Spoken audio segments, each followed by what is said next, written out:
नमस्कार दोस्तों, स्वागत है आपका VKPCS एकेडमी में। जैसे कि हम UPRO की टेस्ट सीरीज चल रही थी हमारी, तो उसमें हमने देख लिए थे टेस्ट 12 देख लिए थे। टेस्ट 12 कंप्लीट हो गए थे हमारे, और हम देखेंगे इसमें टेस्ट नंबर 13। अभी तक कंप्लीट टेस्ट चल रहे थे। शुरू के हमने अलग अलग सब्जेक्ट के देखे थे, तो इसमें हम जो 13वां टेस्ट लेकर आए हैं वो हिस्ट्री का टेस्ट होगा। ठीक है, इसमें हिस्ट्री के क्वेश्चन होंगे 130 के आसपास, 130 हो 135, 105 से 6 क्वेश्चन आपके मैथ रीजनिंग के होंगे इसमें। चलिए शुरू करते हैं आज की वीडियो। देखते हैं पहला क्वेश्चन, हिस्ट्री है। चलिए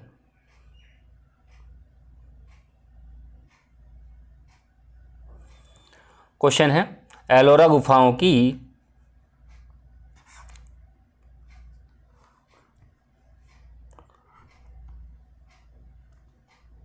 एलोरा गुफाओं की कितनी गुफाएं ब्रह्मांडीय शैली की हैं? 12 गुफाएं, 16 गुफाएं, 10 गुफाएं, 24 गुफाएं। कमेंट करेंगे और बताएंगे कौन सा राइट होगा इसमें।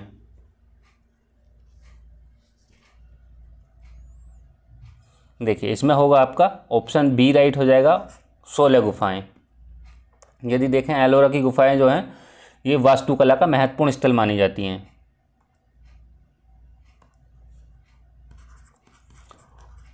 वास्तुकला का महत्वपूर्ण स्थल मानी जाती हैं। कहाँ देखने को मिलती हैं ये हमको? ये मिलती हैं महाराष्ट्र में देखने को। महाराष्ट्र में देखने को मिलेंगी। ये जो है 32 गुफाओं का समूह है। कितनी? 32 गुफाओं का समूह है, जिसमें से समूह है जिसमें से 16 गुफाएं ब्राह्मणीय शैली की हैं। 16 गुफाएं ब्राह्मणीय शैली की हैं और 12 गुफाएं बौद्ध शैली की हैं। 12 गुफाएं किसकी हैं? बौद्ध शैली की हैं। यदि और बात करें इसमें 4 कितने हो गए? 16 2 18, 10 28 और 4 32, तो 4 जो हैं जैन शैली की हैं। चलिए नेक्स्ट क्वेश्चन देखते हैं। क्वेश्चन है, अजंता की गुफाओं में बनाए गए चित्रों के संबंध में निम्नलिखित कथनों पर विचार कीजिए। अजंता की गुफाएं, फर्स्ट है, अजंता की गुफाओं को बौद्ध भिक्षु द्वारा वाकाटक राजाओं के संरक्षण में चित्रित किया गया था। सेकंड है, अजंता में चित्रकारी की रूपरेखा नीले रंग से बनाई गई थी। क्या क्या ऑप्शन है देखेंगे। देखिए केवल 1, केवल 2, दोनों सही, दोनों गलत। कमेंट करेंगे और बताएंगे कौन सा राइट हो जाएगा इसमें।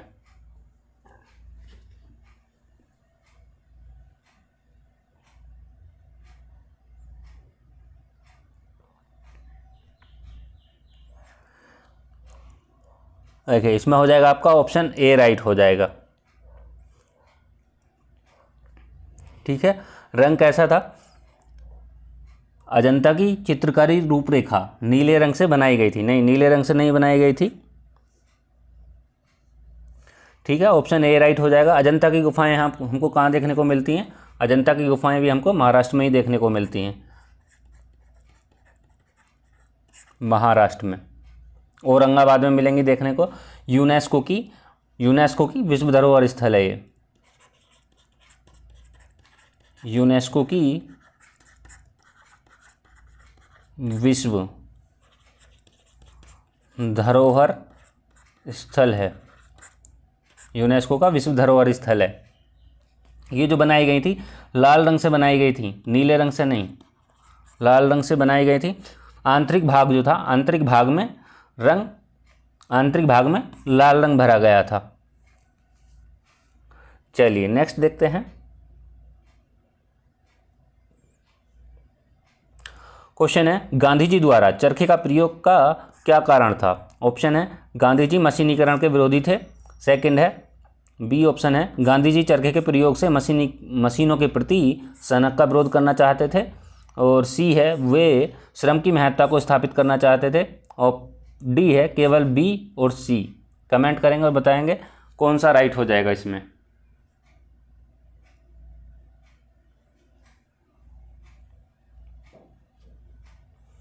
देखिए गांधी जी तो जो थे मशीनीकरण के विरोधी नहीं थे, परंतु वे इसके प्रति विरोध में थे, जैसे कि मशीनीकरण के विरोधी नहीं थे। ये ऑप्शन आपका सही हो जाएगा, ऑप्शन ए राइट। इसमें आपका ये राइट नहीं होगा, मशीनीकरण के विरोधी नहीं थे। तो आपका ऑप्शन कौन सा हो जाएगा, गांधी जी चरखे के प्रयोग से मशीनों के प्रति सनक का विरोध करना चाहते थे, ये सही है। और वे श्रम की महत्ता को स्थापित करना चाहते थे, ये भी आपका सही है। तो दोनों ऑप्शन सही हो जाएंगे, ये गलत हो जाएगा, ऑप्शन हो जाएगा डी राइट। चलिए नेक्स्ट देखते हैं। क्वेश्चन है, निम्नलिखित में से किस प्रसिद्ध लेखक ने बहादुर शाह प्रथम की मृत्यु पर कहा कि यह अंतिम मुगल सम्राट था जिसके विषय में कुछ अच्छे शब्द कहे जा सकते थे। इसके पश्चात मुगल साम्राज्य की तीव्रगामी और पूर्ण पतन मुगल सम्राटों की राजनीतिक तुच्छता और शक्तिहीनता का घोतक है। ऑप्शन है sir Sydney Owen, William Irvine, doctor Satish Chandra और इनमें से कोई नहीं। कमेंट करेंगे और बताएंगे कौन सा राइट हो जाएगा इसमें।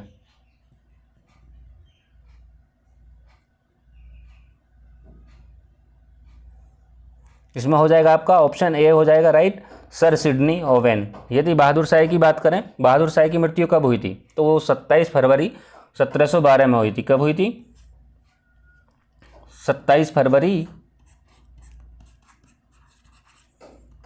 1712 में हुई थी, ये भी ध्यान रखेंगे।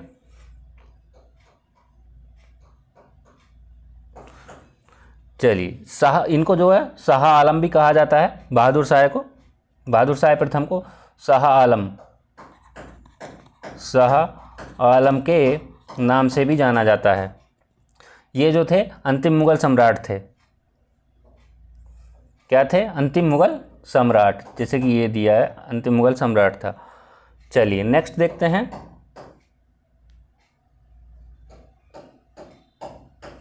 क्वेश्चन है, दांडी यात्रा के संबंध में निम्नलिखित कथनों में से कौन सा सही नहीं है। ए है, यह यात्रा 12 मार्च 1930 को साबरमती आश्रम से प्रारंभ हुई। बी है, यह यात्रा ब्रिटिश कानूनों का उल्लंघन करने के उद्देश्य से की गई थी। सी है, गांधी जी ने इस यात्रा के बाद नमक कानून तोड़कर ब्रिटिश सत्ता को चुनौती दी। और डी है, गांधी जी ने अपनी इस नमक यात्रा की पूर्व सूचना वायसराय इरविन को नहीं दी थी। कमेंट करेंगे और बताएंगे कौन सा राइट होगा इसमें।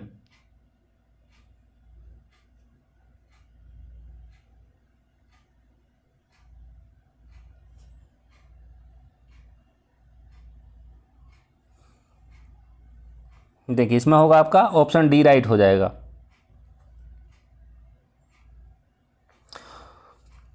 पूर्व नहीं दी थी, पहले नहीं दी, तुरंत बाद दी थी, 26 जनवरी 1930 के बाद। चलिए अगला क्वेश्चन देखते हैं। क्वेश्चन है, वज्र मुद्रा के संबंध में कौन सा कथन सही नहीं है। यह मुद्रा ज्ञान इंगित करती है। बी है, यह मुद्रा कोरिया और जापान में अधिक ज्ञात है। सी है, इस मुद्रा का संदेश तर्जनी द्वारा दर्शाया जाता है और दाहिने हाथ की मुट्ठी उसकी रक्षा करती है। और डी है, यह मुद्रा त्याग के महत्व का प्रतीक है। कमेंट करेंगे और बताएंगे कौन सा राइट होगा इसमें।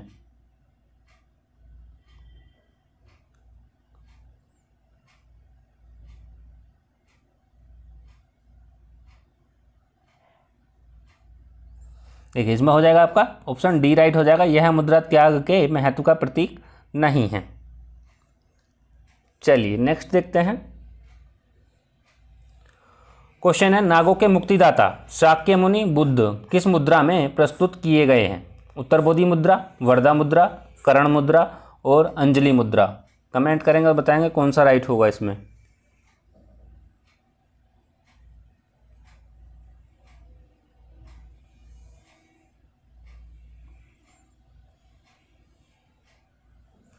इसमें होगा आपका ऑप्शन ए राइट हो जाएगा, उत्तरबोधि मुद्रा। इसका मतलब क्या होता है, इसका जो अर्थ होता है, इसका अर्थ होता है सर्वोच्च ज्ञान, सर्वोच्च ज्ञान। चलिए नेक्स्ट देखते हैं।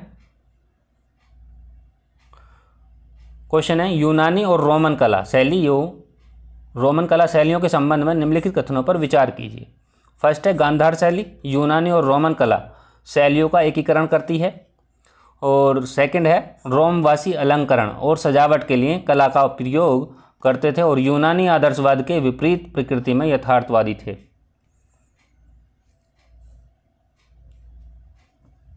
ऑप्शन है हमारे पास में केवल 1, केवल 2, दोनों सही दोनों गलत। कमेंट करेंगे और बताएंगे कौन सा राइट हो जाएगा इसमें।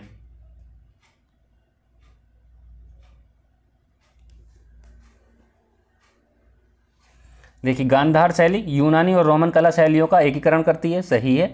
रोमवासी अलंकरण और सजावट के लिए कला का उपयोग करते थे, यूनानी आदर्शवाद के विपरीत प्रकृति में यथार्थवादी थे, ये भी ठीक है, दोनों सही हैं। आपका ऑप्शन हो जाएगा सी राइट। चलिए नेक्स्ट देखते हैं। क्वेश्चन है उत्तर प्रदेश में मथुरा शैली मूर्ति कला के संबंध में निम्नलिखित में से कौन सा कथन सही नहीं है। फर्स्ट है ए है मथुरा शैली का विकास ईसा की पहली से तीसरी शताब्दी के बीच हुआ था। बी है मथुरा शैली की मूर्तियां मौर्य काल के दौरान मिली, पहले की 6 यक्ष मूर्तियों के नमूने पर आधारित हैं। सी है मथुरा शैली की मूर्तियों में प्रतीकों का प्रभावशाली उपयोग दिखाई पड़ता है। और डी है हिंदू देवताओं का निर्देशन उनकी अवायुधास का उपयोग करके किया गया था। बताइए कौन सा राइट होगा इसमें।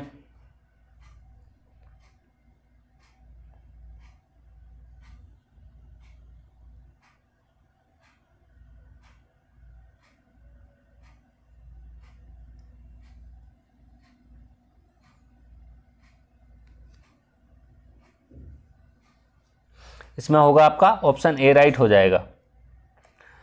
यदि हम मथुरा शैली के बारे में देखें तो ये स्वदेशी कला शैली है।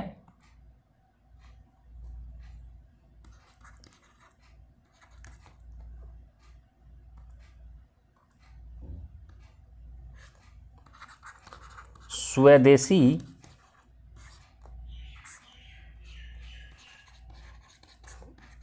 कला शैली है। लाल बलुआ पत्थर का इसमें इस्तेमाल किया गया है। लाल बलुआ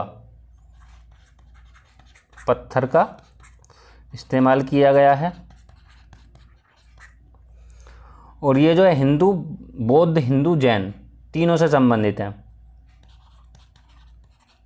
बौद्ध जैन हिंदू तीनों से संबंधित शैली है।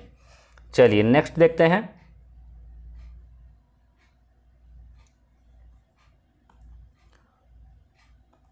क्वेश्चन है निम्नलिखित में से किस स्थान पर स्तूप बुद्ध की मृत्यु के तत्काल बाद बनाए गए 9 स्तूपों में शामिल नहीं हैं। राजगृह, सारनाथ, वैशाली, कुशीनगर। कमेंट करेंगे और बताएंगे कौन सा राइट होगा।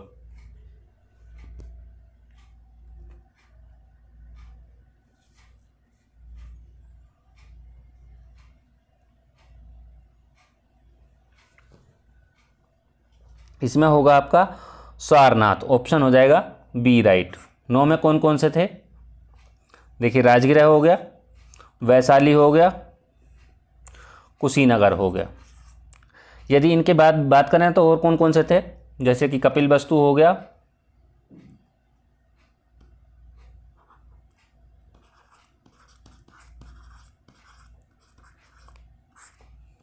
कपिलवस्तु हो गया, अलकप हो गया,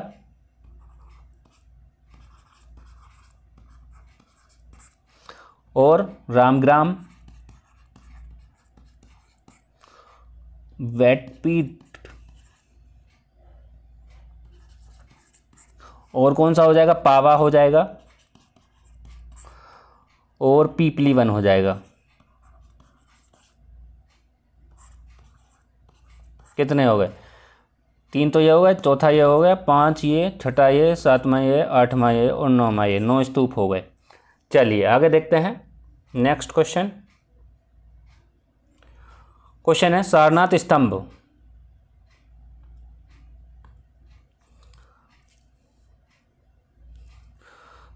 स्तंभ का शीर्ष फलक और पशु भाग भारत का आधिकारिक राष्ट्रीय प्रतीक है। इसमें निम्नलिखित में से कौन से पशु दर्शाए गए हैं? अश्व, वृषभ, हाथी, गैंडा। ऑप्शन है 1 2 3, 2 3, 1 3 4 और उपर्युक्त सभी। कमेंट करेंगे और बताएंगे कौन सा राइट होगा इसमें।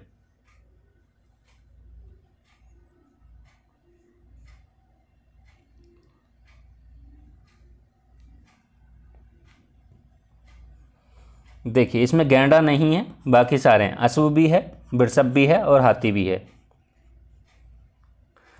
ठीक है, तो इसमें आपका ऑप्शन ए राइट हो जाएगा। ये जो अश्व था वो कंथक को निरूपित करता है, वृषभ जो था पूर्व, हाथी की बात करें तो दक्षिण, और सिंह की बात करें तो उत्तर। सिंह, एक सिंह है, सिंह ये ज्ञान की प्राप्ति को दर्शाता है, उत्तर है, और ज्ञान की प्राप्ति को दर्शाता है। चलिए नेक्स्ट देखते हैं। क्वेश्चन है दाढ़ी वाले पुजारी की मूर्ति हड़प्पा सभ्यता के किस स्थल से प्राप्त हुई है? मोहनजोदड़ो, हड़प्पा, राखीगढ़ी, धोलावीरा। कमेंट करेंगे और बताएंगे क्या राइट होगा इसमें।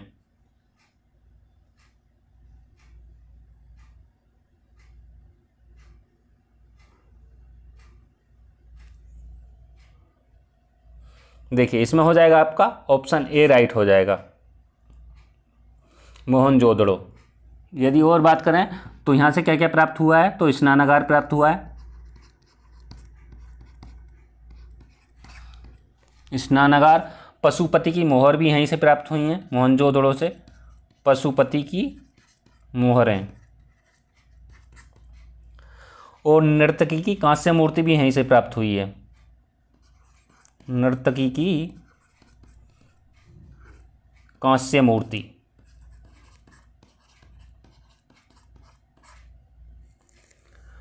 यदि बात करें मोहनजोदड़ो कहाँ है, तो यह है पाकिस्तान में। इसकी खोज किसने की थी मोहनजोदड़ो की? तो वो की थी रखालदास बनर्जी ने की थी।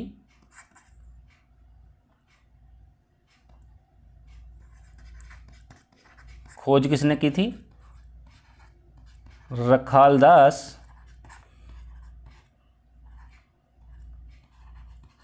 बनर्जी द्वारा की गई थी।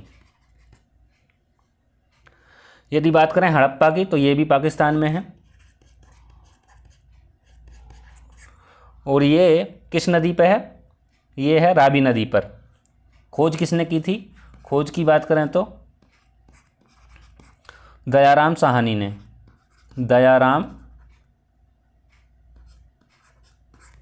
साहनी। किस नदी पर है ये बताइए, अब बताया ही, रावी पर है, रावी। बात करें राखीगढ़ी की, राखीगढ़ी कहाँ है? ये है आपका हरियाणा में, हरियाणा में है। और इसकी खोज जो की थी किसने की थी? अमरेंद्र नाथ ने की थी, अमरेंद्र नाथ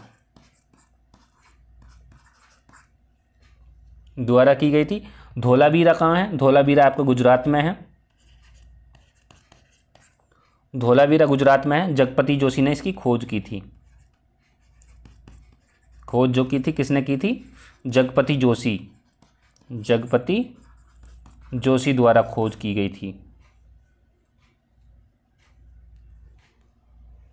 चलिए नेक्स्ट क्वेश्चन देखते हैं। देखिए ये दो शुरू के मोहनजोदड़ो हड़प्पा ये पाकिस्तान में है, और दो हरियाणा और गुजरात ये भारत में। चलिए नेक्स्ट देखते हैं। क्वेश्चन है हड़प्पा सभ्यता के मोहरों से किस जानवर के साक्ष्य नहीं प्राप्त होते? भैंस, बायसन, बकरी, गाय। कौन सा राइट हो जाएगा इसमें? इसमें होगा आपका डी ऑप्शन, गाय। हड़प्पा सभ्यता की मोहरों में किस जानवर के साक्ष्य प्राप्त नहीं होते हैं? तो गाय के नहीं होते हैं। चलिए नेक्स्ट देखते हैं। क्वेश्चन है हड़प्पा सभ्यता में लुप्त मोम तकनीक या का प्रयोग किसके लिए किया जाता था? ऑप्शन ए है मिट्टी की मूर्तियां बनाने के लिए, सिंचाई के लिए, जल को ऊपर उठाने के लिए, कांसे की मूर्तियों को बनाने के लिए, ईंटों को पकाने के लिए। तो कमेंट करेंगे, बताएंगे कौन सा राइट हो जाएगा।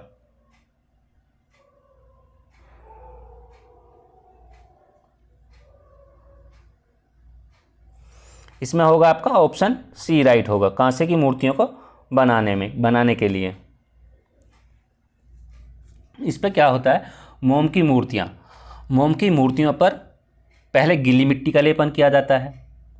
जो मोम की मिट्टी होती है पहले उन पर गीला लेपन किया जाएगा, फिर उनको सूखने के लिए रख दिया जाता था पहले। फिर इसके बाद में क्या होता था, मिट्टी से लेपित मूर्तियों को गर्म किया जाता था, फिर उसके अंदर जैसे मोम पिघल जाती थी तो उस तरीके से बनती थी ये तकनीक। चलिए नेक्स्ट देखते हैं। क्वेश्चन है प्रयाग प्रशस्ति के संबंध में निम्नलिखित कथनों पर विचार कीजिए। फर्स्ट है प्रयाग प्रशस्ति मूल रूप से इलाहाबाद के निकट कौशाम्बी में अशोक स्तंभ पर उत्कीर्णित की गई थी। इस पर अशोक की पत्नी कारुबाकी के राजकीय धर्मार्थ कार्यों का वर्णन करने वाला रानी का अभिलेख अंकित है। इस पर फारसी भाषा में शाहजहां का अभिलेख अंकित है। इसमें बताना कौन सा सही नहीं है।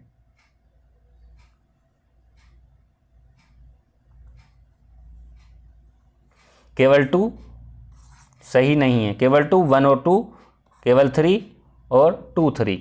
कमेंट करेंगे और बताएंगे कौन सा राइट हो जाएगा इसमें।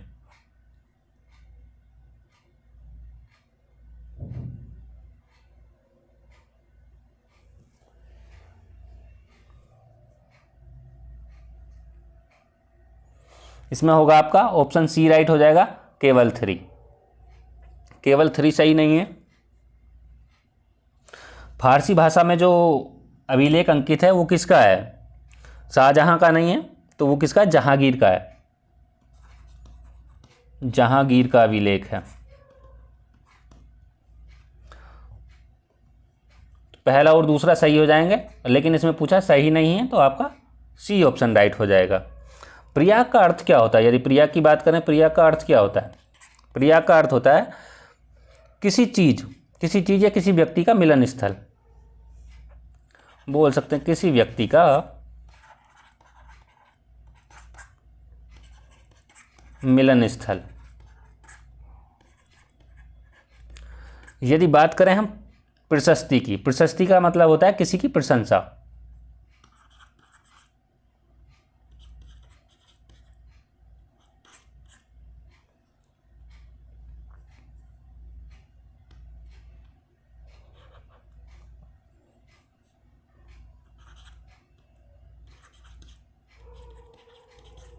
प्रशस्ति का अर्थ क्या होता है, किसी की प्रशंसा।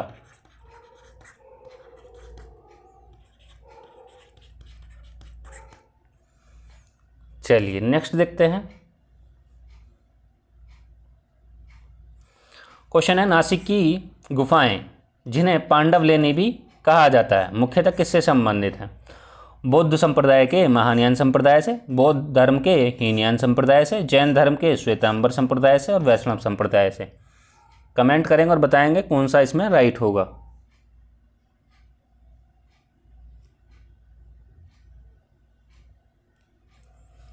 इसमें होगा आपका ऑप्शन बी राइट हो जाएगा, बौद्ध धर्म के हीनयान संप्रदाय से। नासिक में जो 24 बौद्ध गुफाएं हैं उनके समूह को ही हम क्या कहते हैं, पांडवलेनी कहते हैं। तो ध्यान रखेंगे।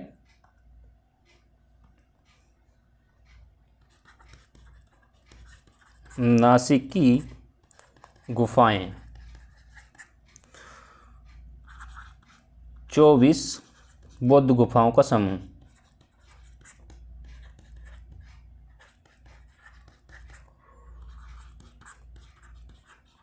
बौद्ध गुफाओं का समूह क्या कहलाता है, पांडवलेनी कहलाता है। चलिए नेक्स्ट देखते हैं।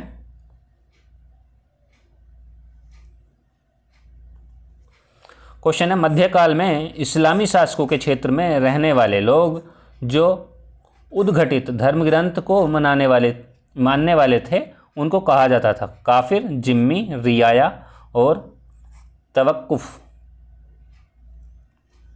कमेंट करेंगे और बताएंगे कौन सा इसमें राइट हो जाएगा।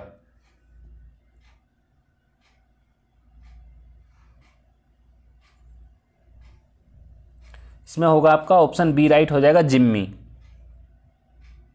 काफिर का अर्थ क्या होता है? काफिर का अर्थ होता है अस्वीकार करने वाला या अविश्वासी।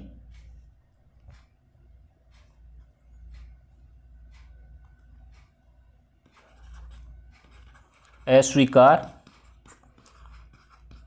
करने वाला या अविश्वासी।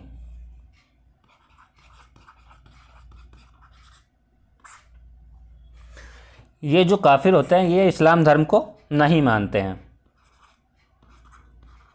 इस्लाम धर्म को नहीं मानते हैं।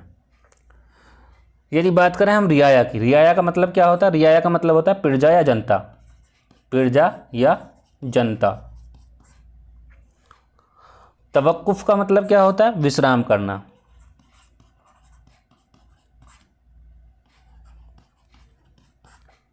चलिए नेक्स्ट क्वेश्चन देखते हैं।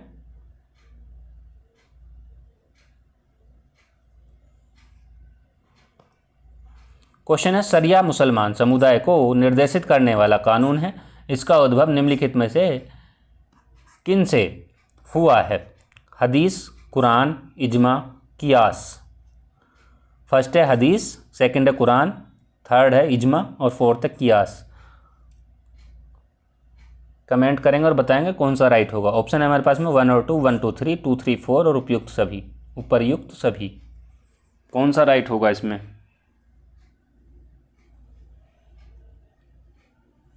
देखिए इसमें हदीस भी है, कुरान भी है, इजमा भी है।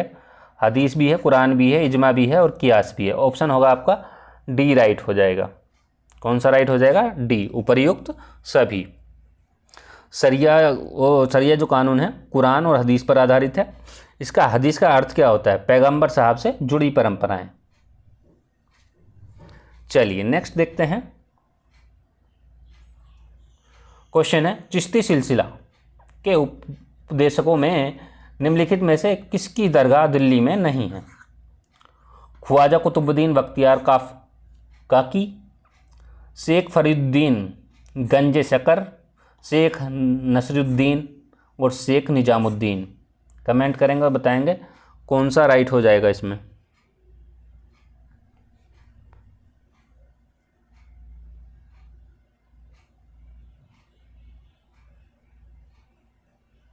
इसमें होगा आपका ऑप्शन बी राइट हो जाएगा, शेख फरीदुद्दीन गंज ए शकर। ये कहाँ है? ये है आपकी पाक में,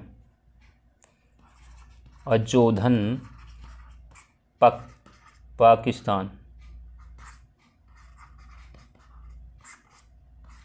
ऑप्शन हो जाएगा बी राइट। चलिए नेक्स्ट देखते हैं। क्वेश्चन है, सूफी उपासना पद्धति में जिक्र का अर्थ था ईश्वर का नाम जाप, श्रवण करना, गरीबों की सेवा करना, दरगाह में सजदा करना। कमेंट करेंगे और बताएंगे कौन सा इसमें राइट होगा।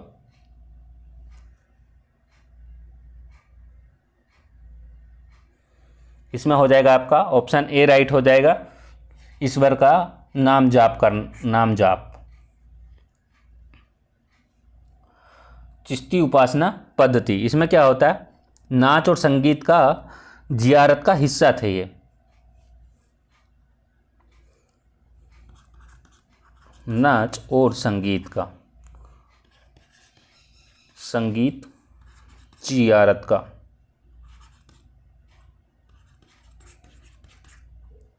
हिस्सा थे।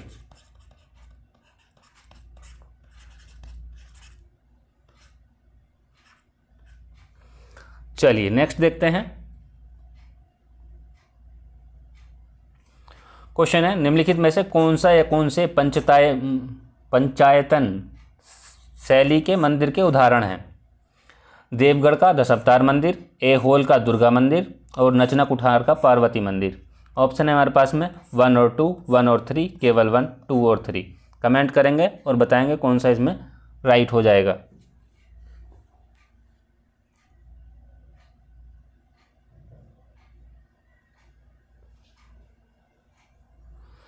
इसमें होगा आपका ऑप्शन ए राइट हो जाएगा। देवगढ़ का दशावतार मंदिर कहाँ है? ये है आपका उत्तर प्रदेश में, उत्तर प्रदेश में। एहोल का मंदिर देखें, एहोल का दुर्गा मंदिर, ये कहाँ है आपका? ये देखने को मिलेगा हमें कर्नाटक में। नचना कुठार का पार्वती मंदिर की बात करें तो ये कहाँ देखने को मिलेगा हमें? मध्य प्रदेश में, मध्य प्रदेश में।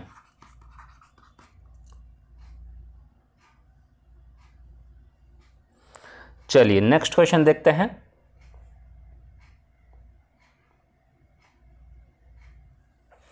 क्वेश्चन है, निम्नलिखित में से कौन सी मंदिर वास्तुकला की ओडिशा शैली की विशेषता नहीं है?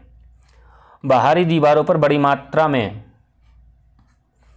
बारीक नक्काशी की जाती थी, लेकिन भीतरी दीवारों को बिना नक्काशी के ही रखा जाता था। दयोढ़ी में खंभों का उपयोग नहीं किया जाता था। मुख्य मंदिर गोलाकार होता था। ओडिशा शैली में मंडप को जगमोहन नाम से जाना जाता था। कमेंट करेंगे और बताएंगे कौन सा इसमें राइट होगा।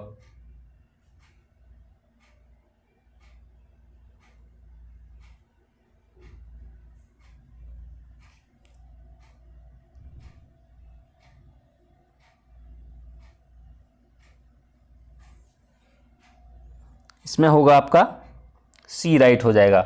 मुख्य मंदिर गोलाकार होता था, ये गलत हो जाएगा। ठीक है, नहीं पूछा है। ये जो होते थे गोलाकार ना होकर के वर्गाकार होते थे, वर्गाकार होते थे। और बाकी ये सब सही है। बाहरी दीवारों पर बड़ी मात्रा में बारीक नक्काशी की जाती थी, लेकिन भीतरी दीवारों को बिना नक्काशी के ही रखा जाता था। दयोढ़ी खंभों का उपयोग नहीं किया जाता था और उड़ीसा शैली में मंडप को जगमोहन नाम से जाना जाता था। ये जो शैली है उड़ीसा शैली के बारे में, कलिंग साम्राज्य के विभिन्न मंदिरों में वास्तुकला की एक शैली विकसित हुई थी। और इसका जो शिखर होता है, इसके उड़ीसा शैली का जो शिखर होता है मंदिर का, तो उसको हम क्या कहते हैं? देउल कहते हैं। देउल कहते हैं। चलिए नेक्स्ट देखते हैं। क्वेश्चन है, एलोरा में गुफा संख्या 16 कैलाश मंदिर है, इसका निर्माण किसने करवाया था? राष्ट्रकूट राजा कृष्ण सेकंड, राष्ट्रकूट राजा कृष्ण फर्स्ट, चंद्रगुप्त सेकंड और महेंद्र वर्मन। कमेंट करेंगे और बताएंगे इसमें कौन सा राइट हो जाएगा।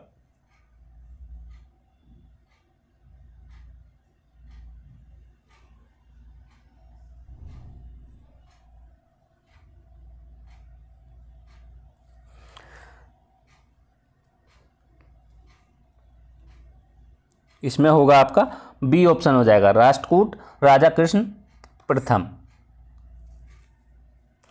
एलोरा की गुफा संख्या जो है कैलाश मंदिर है।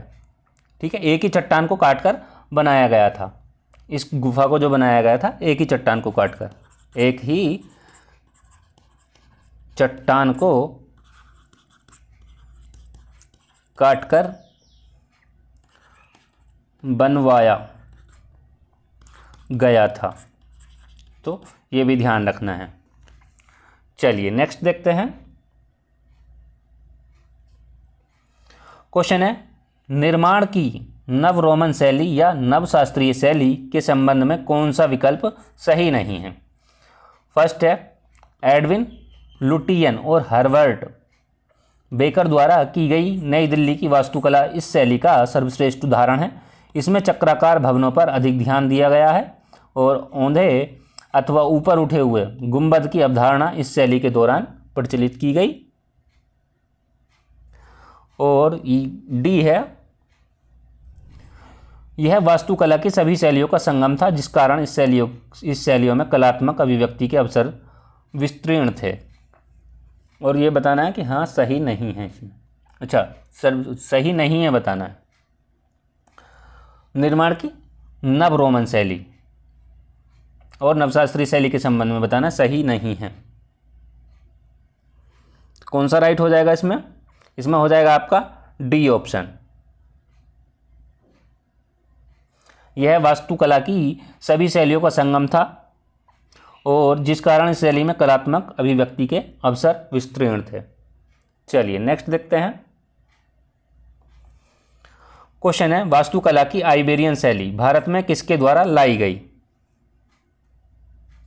किसके द्वारा लाई गई? ऑप्शन ए है पुर्तगाली, ऑप्शन बी है तुर्क, ऑप्शन सी है अंग्रेज, ऑप्शन डी है डच। कमेंट करेंगे और बताएंगे कौन सा राइट होगा।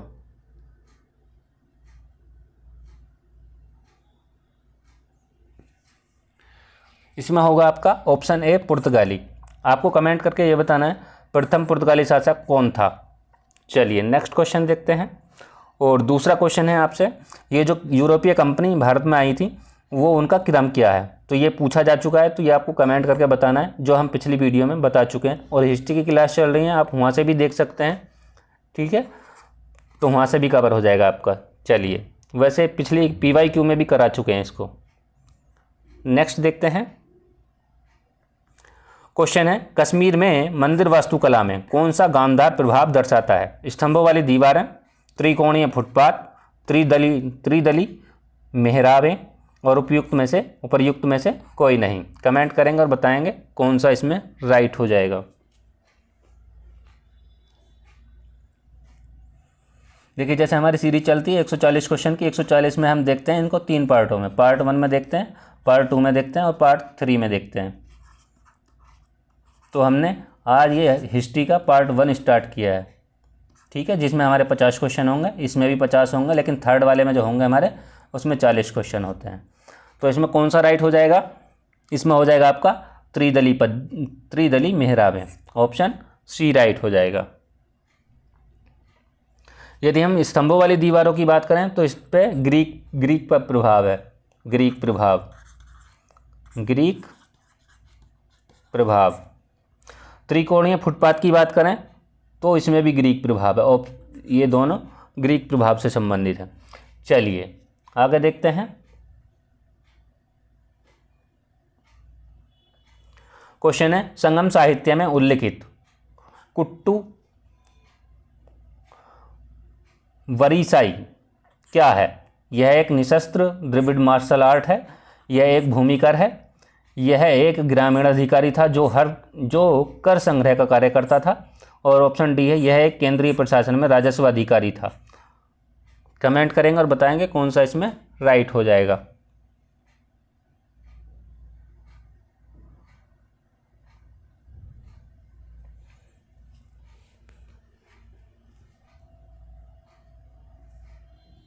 देखिए, इसमें हो जाएगा आपका ऑप्शन ए राइट हो जाएगा।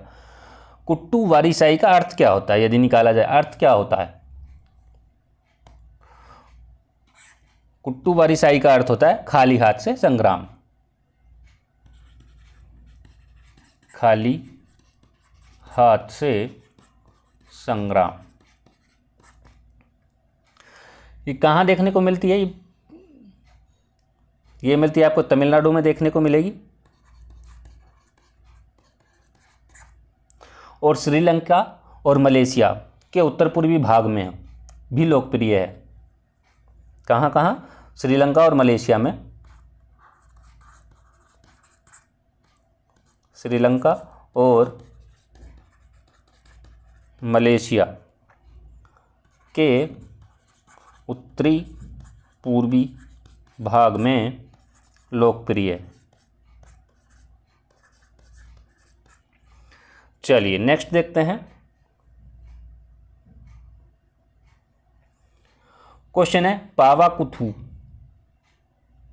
कठपुतली प्रदर्शन के संबंध में कौन सा कथन सही नहीं है? ऑप्शन ए है यह केरल की पारंपरिक दस्ताना कठपुतली प्रदर्शन है, इसकी उत्पत्ति 10वीं सदी ईस्वी के आसपास हुई, इसमें नाटक रामायण और महाभारत की कथाओं पर आधारित है, यह कथकली नृत्य की शैली से अत्यधिक प्रभावित है। कमेंट करेंगे और बताएंगे इसमें कौन सा राइट हो जाएगा।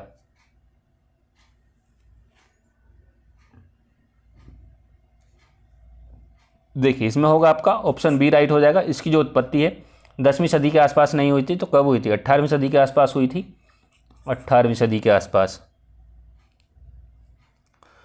ये जो है पावाकुथु, ये कहाँ देखने को मिलेगा आपको? तो ये है केरल में, ये भी ध्यान रखेंगे। चलिए नेक्स्ट क्वेश्चन देखते हैं। बाकी ये सब कथन सही हैं। पहला ऑप्शन वैसे भी केरल की पारंपरिक दस्ताना कठपुतली प्रदर्शन दिया तो है। चलिए नेक्स्ट देखते हैं।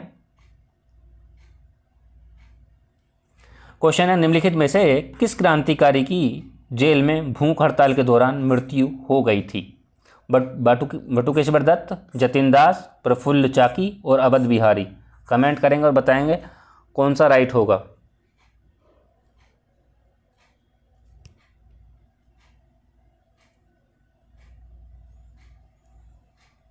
इसमें हो जाएगा आपका ऑप्शन बी राइट हो जाएगा, जतिन दास।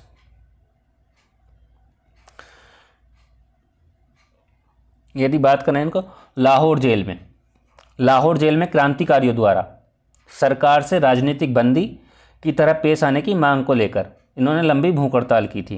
किसको लेकर? लाहौर जेल में क्रांतिकारियों द्वारा सरकार से राजनीतिक बंदी की तरह पेश आने की मांग को लेकर लंबी भूख हड़ताल की थी जतिन दास ने। यदि हम बात करें बटुकेश्वर दत्त की बात करें, बटुकेश्वर दत्त ने और भगत सिंह के साथ केंद्रीय विधानसभा में बम फेंका था। यदि बात करें हम प्रफुल्ल चाकी मुजफ्फरपुर षड्यंत्र केस में खुदीराम बोस के साथ आरोपी थे। इन्होंने आत्महत्या कर ली थी। यदि बात करें हम अवध बिहारी की, तो ये दिल्ली षड्यंत्र केस से जुड़े थे। चलिए नेक्स्ट क्वेश्चन देखते हैं। क्वेश्चन है, निम्नलिखित में से किसने कलकत्ता में एक चिड़ियाघर की स्थापना की थी? कनिंघम ने, जेम्स प्रिंसेप ने और फ्रांसिस बुकानन ने और लॉर्ड डलहौजी ने। कमेंट करेंगे और बताएंगे कौन सा राइट होगा।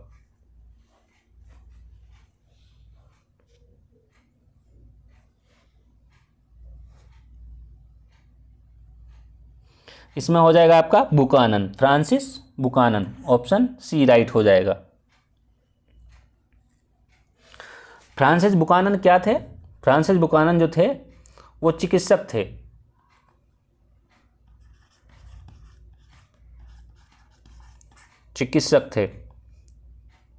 इन्होंने अलीपुर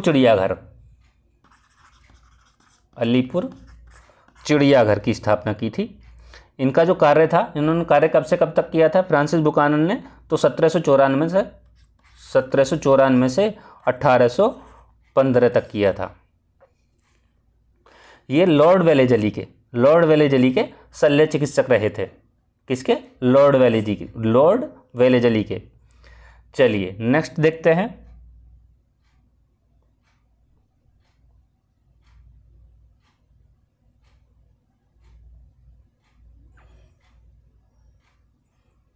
क्वेश्चन है, अंग्रेजों की अफगान नीति के संदर्भ में निम्नलिखित कथनों पर विचार कीजिए। अंग्रेज अफगानिस्तान को एक कमज़ोर और बटा हुआ देश बनाए रखना चाहते थे। सेकंड है, रूस के मध्य एशिया में प्रभाव के कारण अंग्रेजों ने अफगानिस्तान को एक तटस्थ देश के रूप में मजबूत बनाने की नीति अपनाई। ऑप्शन वही है, केवल 1 केवल 2, दोनों सही दोनों गलत। कमेंट करेंगे और बताएंगे कौन सा राइट हो जाएगा इसमें।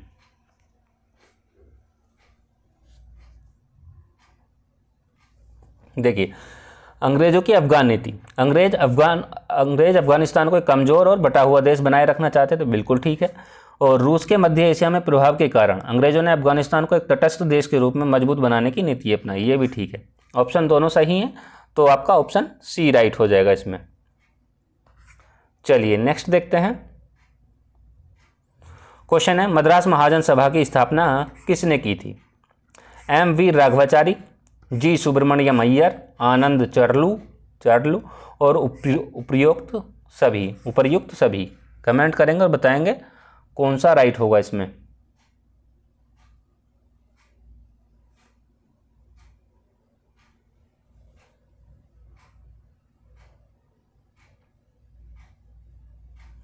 देखिए, इसमें होगा आपका ऑप्शन डी राइट हो जाएगा, उपर्युक्त सभी। राघवाचारी भी थे, अय्यर भी थे और चार्लू भी थे।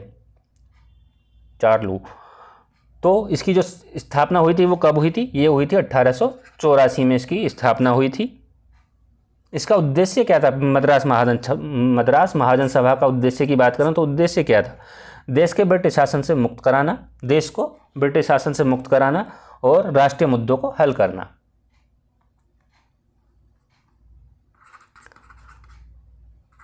देश को ब्रिटिश शासन से मुक्त कराना और राष्ट्रीय मुद्दों को हल करना। राष्ट्रीय मुद्दों को हल करना। चलिए नेक्स्ट क्वेश्चन देखते हैं।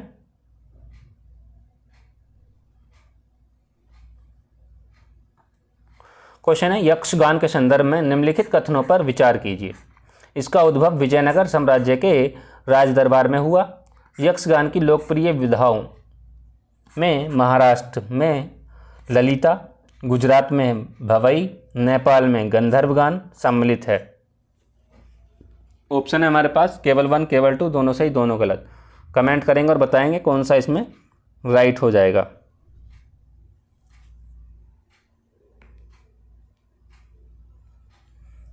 देखिए, इसका उद्भव विजयनगर साम्राज्य के राज दरबार में हुआ, ठीक है।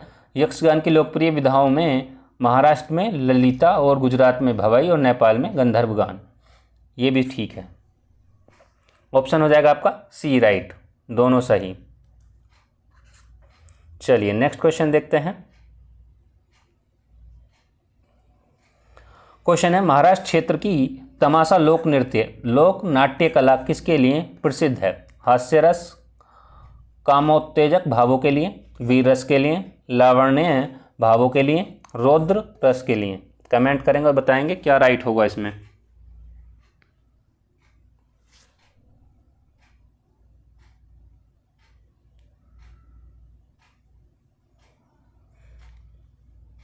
इसमें होगा आपका ऑप्शन ए राइट हो जाएगा, हास्य रस और कामोत्तेजक भावों के लिए।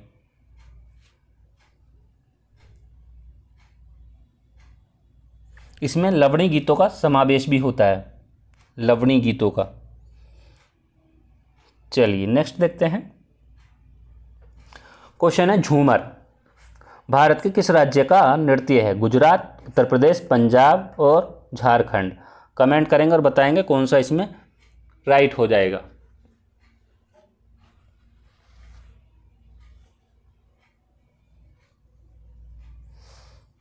इसमें होगा आपका पंजाब, ऑप्शन हो जाएगा सी राइट। ये झूमर जो है पंजाब का लोक नृत्य है और इसमें क्या होता है, फसल कटाई के दौरान सिखों द्वारा किया जाता है। फसल कटाई के दौरान सिखों द्वारा किया जाता है और ये व्रत में किया जाता है। वेशभूषा कैसी होती है? भांगड़े के समान होती है।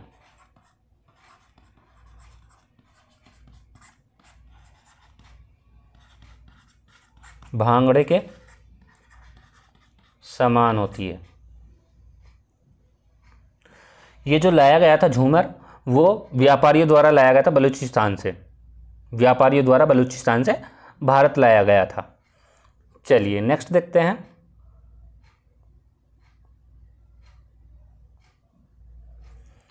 क्वेश्चन है, प्रसिद्ध लेखक विलियम अर्विन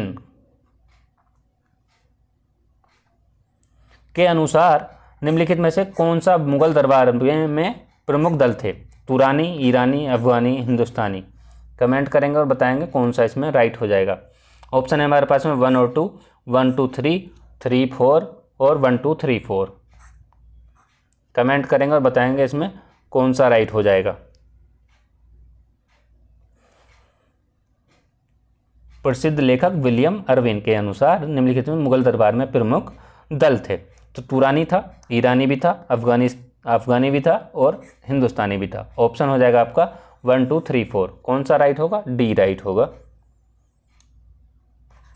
चलिए नेक्स्ट देखते हैं। क्वेश्चन है, सहायक संधि निम्नलिखित में से किसके द्वारा तैयार की गई? ऑप्शन ए है लॉर्ड वेलेजली, ऑप्शन बी है लॉर्ड डलहौजी, ऑप्शन सी है लॉर्ड कर्जन, ऑप्शन डी है इनमें से कोई नहीं। कमेंट करेंगे और बताएंगे क्या राइट हो जाएगा इसमें।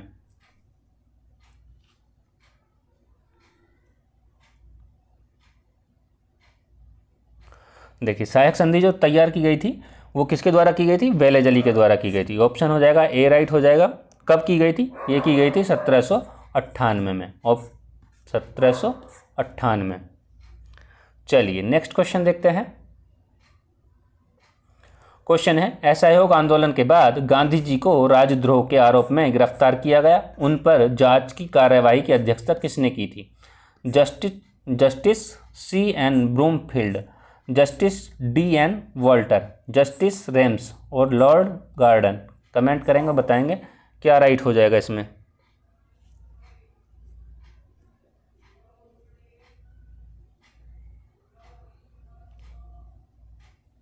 इसमें होगा आपका ऑप्शन ए राइट हो जाएगा, जस्टिस सी एन ब्रूमफील्ड। देखिए 1920 में ये 1920 में गांधी जी द्वारा 1920 में गांधी जी द्वारा ब्रिटिश सरकार के खिलाफ शुरू हुआ आंदोलन। चलिए नेक्स्ट देखते हैं। क्वेश्चन है किस घटना के बाद लाला लाजपत राय का देश से निकाला कर दिया गया था? स्वदेशी आंदोलन के बाद, लॉर्ड कर्जन के विरुद्ध भाषण के बाद, पंजाब के नहरी इलाके में हुए दंगे के बाद, असहयोग आंदोलन के बाद। कमेंट करेंगे और बताएंगे कौन सा राइट हो जाएगा इसमें।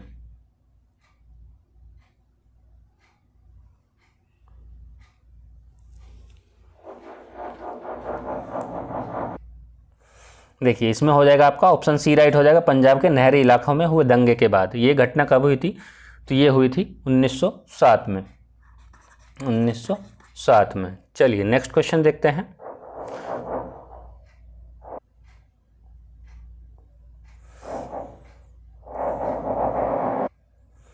क्वेश्चन है कथक के संबंध में निम्नलिखित कथनों पर विचार कीजिए। फर्स्ट है यह ब्रजभूमि की रासलीला से उत्पन्न हुई है। सेकंड है मुगल युग के दौरान इस पर फारसी वेशभूषा तथा नृत्य शैली का भी प्रभाव पड़ा है। ऑप्शन है केवल 1 केवल 2, दोनों सही दोनों गलत। कमेंट करेंगे और बताएंगे कौन सा राइट हो जाएगा इसमें।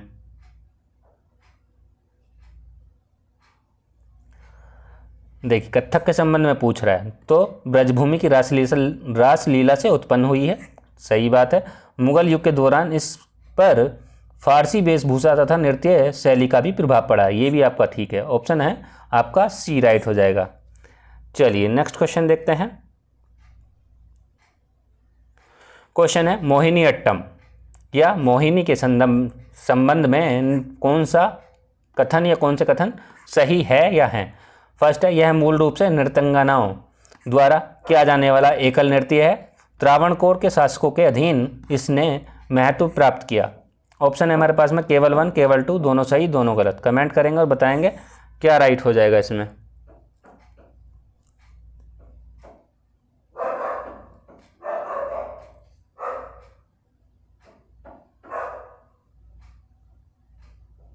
इसमें होगा आपका ऑप्शन सी राइट हो जाएगा, दोनों सही हैं। यह मूल रूप से नृत्यंगनाओं द्वारा किया जाने वाला नृत्य है और एकल नृत्य है। त्रावणकोर के शासकों के अधीन इसने महत्व प्राप्त किया।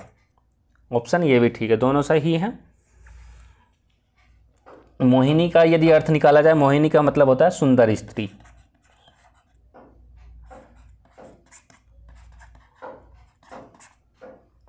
अट्टम का मतलब क्या होता है? मोहिनी, ये मोहिनी का अर्थ तो यह हो गया। अट्टम का अर्थ होता है नृत्य। अट्टम का अर्थ क्या होता है? नृत्य।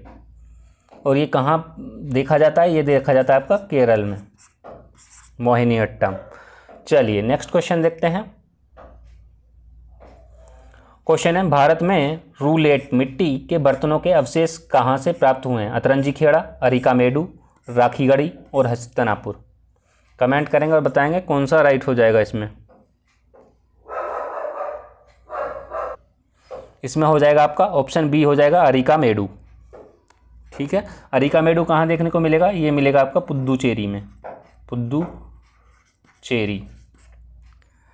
चलिए नेक्स्ट क्वेश्चन देखते हैं। क्वेश्चन है, भारत में प्राप्त चमकीले मिट्टी के बर्तनों के साक्ष्य किस काल से प्राप्त हुए हैं? वैदिक काल से, मौर्य काल से, मौर्योत्तर काल से या मध्य काल से? कमेंट करेंगे और बताएंगे कौन सा राइट हो जाएगा इसमें।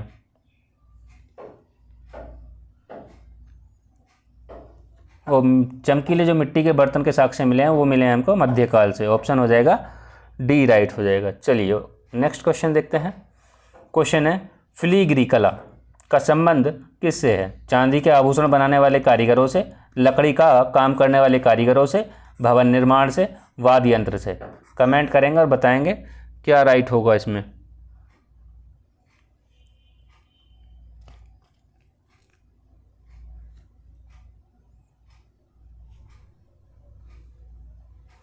इसमें होगा आपका ऑप्शन ए राइट हो जाएगा, चांदी के आभूषण बनाने वाले कारीगरों से। ऑप्शन ए राइट हो जाएगा।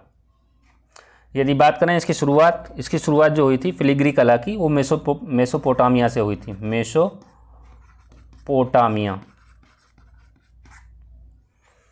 चलिए नेक्स्ट क्वेश्चन देखते हैं। क्वेश्चन है, मेरिस संगीत विश्वविद्यालय की स्थापना किसके द्वारा की गई? विष्णु नारायण भातखंडे, पंडित हरि प्रसाद चौरसिया और Naushad Ali sir William Morris? Comment करेंगे और बताएंगे कौन सा राइट हो जाएगा इसमें।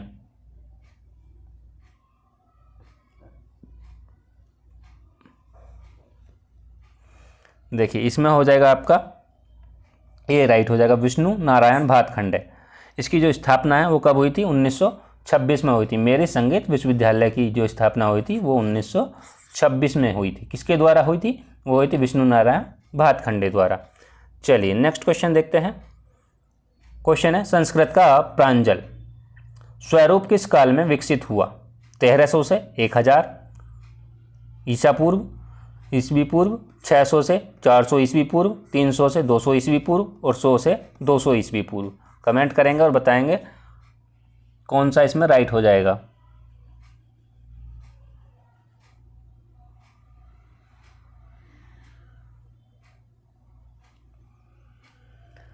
संस्कृत का प्रांजल स्वरूप, इसमें हो जाएगा आपका 300 से 200 ईस्वी पूर्व। ऑप्शन हो जाएगा सी राइट। चलिए नेक्स्ट क्वेश्चन देखते हैं।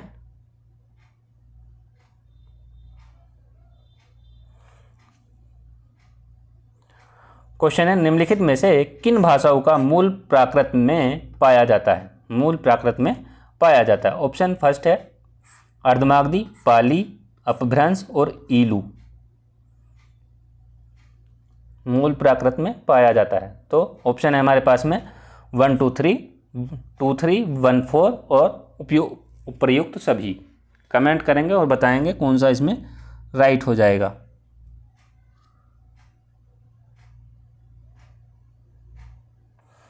भाषाओं का मूल प्राकृत में पाया जाता है अर्धमागधी, पाली, अपभ्रंश और ईलू। तो कौन सा राइट होगा इसमें? इसमें होगा आपका ऑप्शन डी राइट हो जाएगा, उपर्युक्त सभी। चलिए नेक्स्ट क्वेश्चन देखते हैं। क्वेश्चन है, शारदा लिपि किस राज्य या केंद्र शासित प्रदेश से संबंधित है? उत्तर प्रदेश से, पंजाब से, कश्मीर से, महाराष्ट्र से? कमेंट करेंगे और बताएंगे क्या राइट होगा इसमें। शारदा लिपि के बारे में बताना है।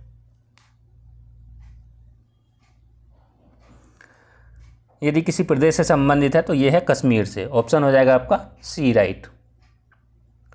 चलिए नेक्स्ट क्वेश्चन देखते हैं। क्वेश्चन है, मुझे उस धर्म का अनुयायी होने पर गर्व है। मुझे उस धर्म का अनुयायी होने पर गर्व है जिसने संपूर्ण विश्व को सहिष्णुता और वैश्विक मैत्री का पाठ पढ़ाया। जिसने संपूर्ण विश्व को सहिष्णुता और वैश्विक मैत्री का पाठ पढ़ाया है। और हम केवल सार्वभौमिक सहिष्णुता में ही विश्वास नहीं करते बल्कि हम सभी धर्मों की सत्यता को स्वीकार भी करते हैं। उपर्युक्त कथन किससे संबंधित है? स्वामी दयानंद सरस्वती से, स्वामी विवेकानंद से, गांधी से और भगत सिंह से? कमेंट करेंगे और बताएंगे कौन सा इनमें राइट हो जाएगा।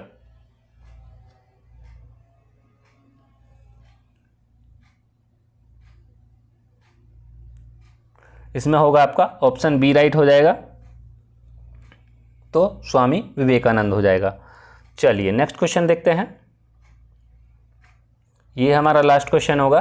क्वेश्चन है, महाराष्ट्र के पंढरपुर में स्थित विठोबा का मंदिर किस संप्रदाय से संबंधित है? वरकरी संप्रदाय, निम्बार्क संप्रदाय, पुष्टि मार्ग संप्रदाय और ब्रह्म संप्रदाय। कमेंट करेंगे और बताएंगे कौन सा इसमें राइट होगा।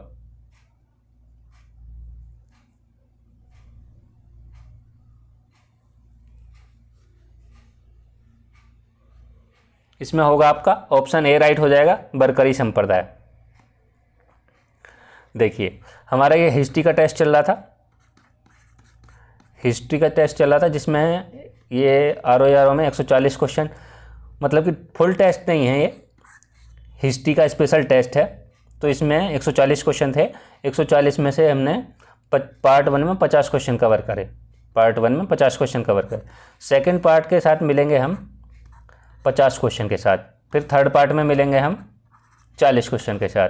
आशा करता हूँ वीडियो पसंद आई होगी। यदि वीडियो पसंद आई हो तो लाइक करें, कमेंट करें, वीडियो को ज़्यादा से ज़्यादा शेयर करें, चैनल को सब्सक्राइब करें और टेलीग्राम से जुड़ने के PDF करंट अफेयर की PDF के लिए और डेली के न्यूज़पेपर के लिए आप हमारे टेलीग्राम चैनल को ज्वाइन कर सकते हैं। वहाँ पे आपको क्वेश्चन देखने को मिलेंगे, क्वेश्चन डाल दिए जाते हैं और यूट्यूब के कम्युनिटी पे भी क्वेश्चन डाल दिए जाते हैं।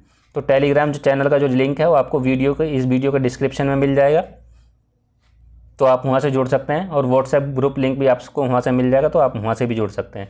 आशा करता हूँ वीडियो पसंद आई होगी। पसंद आई हो तो ये लाइक, कमेंट, शेयर, सब्सक्राइब करें।